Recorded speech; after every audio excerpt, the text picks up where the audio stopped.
Member Srimati Supriya Suleji. Thank you, sir. I stand here to speak on the budget. As Professor Saugata Roy at length talked about the fiscal deficit, the way the economy has contracted, I remember since the last 4 or 5 years continuously, every speech that he makes, which we all eagerly listen to, he's been talking about this government selling the family silver, and consistently, even before the COVID crisis happened, this new word of the V-shaped economy is something new that we have heard in this government. And plus the economy which has contracted is actually been a huge blow, even before. So COVID really added to all the bad policies which were taken by this government.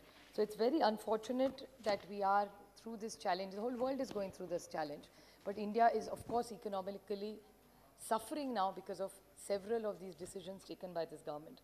I always try and speak on the subject. But today, with your permission, sir, I'm going to speak a little bit out of the subject because the Honorable Prime Minister talked about our party's leader today. I could have easily got up and heckled him, but from the culture that I come from and the party rules and regulations, we are not allowed to heckle. And NCP never heckles. It's not that heckling is wrong. I'm not getting into the morality of it. But I would like to put some documents and facts on the paper. Here, the Honorable Prime Minister, with high regard, even if he is a member of the BJP, is India's Prime Minister today. And when he says something on the floor of the House, we must all take it very seriously. He's talked about a letter and reflected to a letter of Mr. Pawar. He's written to various state chief ministers at that time when he was the agriculture minister. I won't repeat the words which the Honorable Prime Minister has written, but I would let the 4 lines which the Honorable Prime Minister did not read is what I'm going to read. After the Honorable Prime Minister's, where he stopped, it says, I may mention that the Ministry of Agriculture has circulated a draft Model APMC Rules 2007 to all the states for their guidance and adoption as appropriate. Their guidance. So that must be noticed. And I wish to draw your personal attention to this matter to considerable importance of the agriculture sector and well-being of the farmers, and request that suitable direction may be given for the necessary steps without further delays. This is what the original entire letter says. But I would, with full humility, like to bring something to notice because he used the word U-turn. So I would like to just highlight and just take 2 minutes of the U-turns of this government. So GST was brought in by Honorable Manmohan Singh ji. If please, I stand corrected that time the Gujarat Chief Minister had objected to the GST.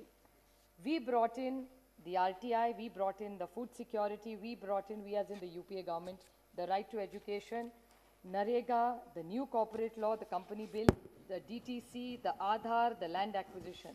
All these new bills, I do understand, change is inevitable. We all are for change. We are all. And I come from a state which is for reforms. So we are never against reforms. It's the way they are administered and done is what our objection is to. And while I read out this GST, RTI, food security, RT, NREGA, all these when we got, all these were moved by the Honorable Prime Minister then, Sri Manmohan Singh ji, who was absolutely a team player. It went through the standing committee. Every stakeholder was invited. Feedback was taken, and only then all these laws were made. I would like to talk about a U-turn for this government. NREGA, it's on record, and if they would like to place it, I would be happy to get you documents, where the present Honorable Prime Minister has not spoken as well as about he speaks on NREGA today. During the COVID time, everybody who lost their jobs in the city went back to their villages, and the only savior there was NREGA, and that's how thousands and thousands of families have survived. But this was a U-turn of this government. GST is a U-turn. Aadhaar, I actually do miss him here, is Sri late Anand Kumar ji. He was a friend to all of us, and unfortunately he's no more. But I still remember how strongly that time the BJP had objected. And Yashwant Sinha ji, please, I stand corrected if anybody disagrees with some of my facts, that Aadhaar was rejected by them. And today they are steering Aadhaar, they are praising GST as their program, and they are praising NREGA. Now, are these U-turns or left turn, right turn, which turn? I really don't know. So, and the Honorable Prime Minister said intent versus content. everybody has a good intent. So when they do it, it's intent and content, and when we do it, it's a U-turn. It's little unfair, especially coming from such a high office. So I would just like to put these things on record, that these things happen, and they are always demeaning institutions. Why do they always need the ordinance route? If they really wanted to bring these laws, why could they not take this? Now, logically speaking, sir, even if they were moved at that time, they were moved as recommendations for a change of the law. Why were the same route not followed? And if this was written to all the chief ministers, how come there was no agitation in 2004, 5, 6, and for all that decade that Mr. Pawar was the agriculture minister? I'm not here to defend. He's very capable of defending himself. But I just need to put the facts on the table since he was mentioned by the Honorable Prime Minister. That's all I wanted to say. And why are you running away from committees? These committees are very good institutions. Good feedback is taken. And I appreciate the Honorable Prime Minister's emotions. Yesterday and today, I'm actually seeing a different man.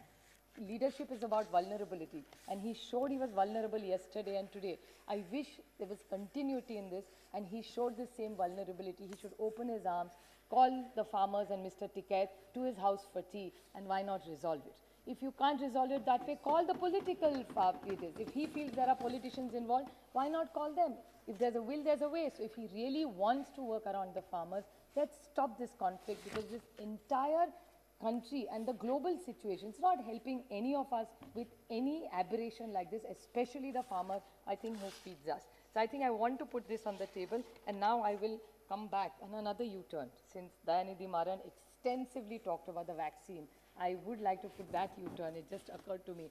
The U-turn was the Honorable Nirmala Sitharaman ji. If I stand corrected, she went to Bihar for the manifesto of the BJP. And she promised at that they would give free vaccination in Bihar. I'm sure the vaccination has started. I'll be very happy if I get the details about the free vaccination that the government is doing in Bihar in her reply. It will be much appreciated, because if you're doing it in Bihar, why not in Maharashtra? We also need it, and I'm so happy. So if there must be some subsidy going there, no? So is your government doing it? You all have started? Are you putting this on the record that you all have started free? Yeah, so are you doing it because you're a part of the government, if I understand right? So are you, no, your minister is saying he's doing it, so please put it on record if he's sure. Mr. Reddy is confirming that is, so if you're doing it, I'll be very happy if you can share. It's your government, no? It's your allies, you all are forming the government. Please. Maharashtra government be happy to do it if you give us money, I'll tell you why. And if you're going to give us money, I'll tell you how we can do it. In a minute, I'll give you the solution. Since you're the finance minister, you understand finance better than me. Please continue. So I will definitely bring that to your notice. Now there are 2 points I need to bring to the notice of this government. You are talking about the GST compensation. Now if you give us, the Honorable Finance Minister is there, and GST compensation that you owe us is, please understand the figure, so it's 26,597 crores. So 26,597 crores is what the government owes to us. So now if you give us that money, we'll be happy to give the free vaccine. So if you give us this money, all our social sector programs are stuck because this compensation hasn't come. But I do like to give one thing to your notice, which is the difference between the finance minister, not you, the finance minister of cabinet, vis-a-vis our finance minister of Maharashtra. There's one huge contrast in this, that this finance minister of India has taken 12 crores from every MP without even asking us. It was, they just took it away from us. And today, everybody who asks us, भैया हमारा MP lead चाहिए, वो तो मोदी जी ले गए MP lads कहाँ से दे 2.5 साल के लिए तो कुछ नहीं कर पाएंगे हम. And exactly opposite in the state, no MLA from all the 4 parties. This is the difference between Finance Minister of India and Finance Minister of Maharashtra. Finance Minister of Maharashtra has made sure every MLA, including from the opposition, gets 5 crores every year. No cut. 2 bhi diya, uske upar se 3 crore bhi diya. So they are giving 5. So obviously they are doing something right, considering GST is not coming, but they are managing something well. So I think maybe you all should pick a leaf from the Finance Minister of Maharashtra, Shri Ajit Pawar, I think he can guide you all run the ministry a little better. I mean, it's always good to take good ideas from people. The other thing is the FRBM Act. Now, the FRBM Act is something of really concern for us because you have to very urgently bring this act because we cannot borrow. Central government is borrowing money, as Saugata Roy ji always said, there are family silver to be sold. States don't have so much family silver to sell. And that's not a model we really want to work on. We want a prosperous state. So what is the line of this government? Because we cannot borrow money. Our states will be bankrupt. First of all, they don't give us money of which we deserve, which is our GST money. And FRBM Act, what are you doing about that? And one absolute pointed clarification I want to ask, that according to the Finance Commission, it's 42% is what is given to us, right? Now, 41 will be given to us now. So from 42, we are come down. Now, my question to you is, because I came across it in some of my reading, because I'm not a finance expert. I can even table it if you ask me which it is, because I think BJP people like that. Table it. I'm happy to where I got this information from. It's from a newspaper. And they had analyzed the entire budget, and they said the defense budget is included. So does that mean the states are going to pay also for the defense? Then we will come down to 30 or 35%. So if you could kindly clarify. I'm not a finance expert, so maybe you could clarify to us. So you will not give us our GST money, this FRBM Act, so we cannot borrow, and we have to pay for the defense of this country. Then what are the states left to it? And this is what you talk about cooperative federalism. Is this where we really stand? Is this how the states are going to work? Or is there a Raja game plan where the states will be so weak that they'll be completely dependent on you? So I really don't know what this government is thinking about. Want to say that? So I really need to know what it is. Another U-turn of this government is the PMC bank issue. Now the PMC bank issue, you got a Banking Regulation Act. And I remember, I quote the Honorable Finance Minister, she promised me on the floor of this house that she will help the PMC bank, and that's why she has got this regulation, just to help PMC banks. Nothing has happened about it. They've got two banks which they are helping, but PMC Bank, which is very unfair. These are poor people struggling. This is their own hard-earned money, and this government is doing nothing, and I'm putting it on the record that they had got this change in this law, but they've done nothing for it. So this is another U-turn for them. About non-performing assets, jobs, every time, which I think Arvind Sawantji extensively talked about. IBC, what have you achieved by it? Even in my speech that time I had said, liquidation is not the solution, resolution. Let's try and make them run better. Get professional help and run them effectively. So this is another thing which I need a clarification, because according to the minister's reply in Lok Sabha, it says 55% of the money is not recovered and given as a haircut to NPA banks. How much money through this has got? It's lost. So I don't know why are you going constantly by this liquidation route. Mudra loans. Now Mudra loans, there is so much mixed reaction. So I really don't know what the truth this government is saying. They were for 1920, 2021, there's no data available. Whatever questions were asked were only up to 19. So why is no data coming after that? Non-utilization of cess revenue, another way to ill-treat the states. You collect all the cess, nothing comes to us. Now there's a new agriculture cess. That also won't come to us.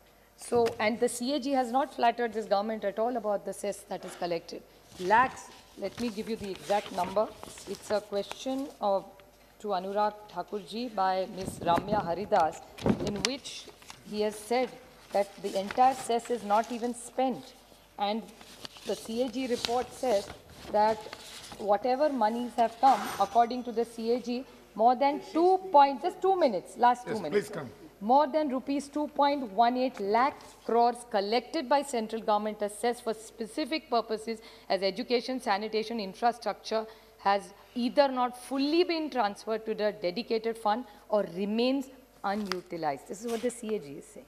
So I think you owe it to the states. You don't even give it to the states. You also don't use it. So where is the money going? There is absolutely, you talk about transparency, and the Honorable Prime Minister talked about it. Talking about health, or talking about, you talked about health. Yesterday, Prakash Zavadekar ji, I think Tejasvi Surya is in the house. It was his question that he asked. And Honorable Prakash Zavadekar ji answered, and he said, oh, it's a continuous process. Monies will keep coming. There's nothing in the budget. And he said 600 crores is more than enough for students' education, online education. How much money really went, even to JNK? There was no 4G available, so how did the kids study? So 600 crores is clearly not enough. I think all of us are aware that this online education, and in your government's new education policy emphasizes on doubling the government's expenditure for education. You have reduced it. You haven't doubled it. So whether it goes about healthcare, I won't take too much time and repeat any of my points, be it nutrition.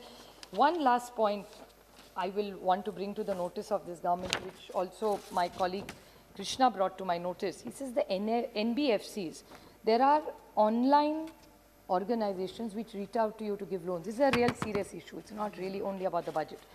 And there is something called cashbean.in, which pop up on your mobile phone, and you can get a loan. That time they don't tell you what the loan is, and then they harass you, and now there is no regulation for this NBFC. So what is this government going to do about this? And these pop-ups are going to come, repayments, and they have the company size. I am not concerned about what the name of the company. There may be many companies. It's not a personal thing at all. But doesn't the RBI regulate this? And the company size has become 1,300 crores in 1 year. It's unheard of. I don't see anybody growing at this rate except the pharmaceuticals in the last 1 year. So I request the Honorable Finance Minister to look into these NBFCs which are coming. Sir, it's a challenging year, I do understand. And I do understand the Finance Minister has had his own challenges with COVID. They are trying to make it as positive and happy as it is, but the situation on the ground is exceptionally grim. Be it the farmers' issue, be the unemployment. I urge this government to get its act together, put in the right policies in place, take all political parties in confidence, and I'm sure we can lead this nation to being one of the most robust growth nations in this country, in the world. Thank you. Thank you.